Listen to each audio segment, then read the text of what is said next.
काला दारी जुगा कपाल सिरका सेतै फुलिसकिए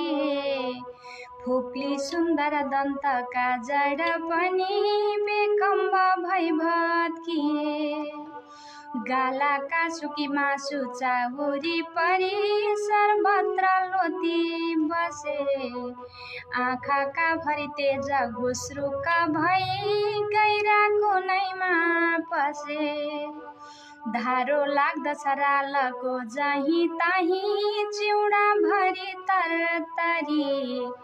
लठीली हिँड्दा पनि पथमा कम्पन छ जिउ थरथरी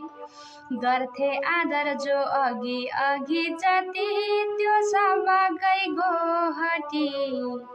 सेवा गर्दिन पत्नीले पनि अघि पहिला गरेको जति आफ्ना हैकम देखि आर्जन पनि त्यो सब गइगो पर हाहा कष्ट बुढोपना मनुजको दुःखको सागर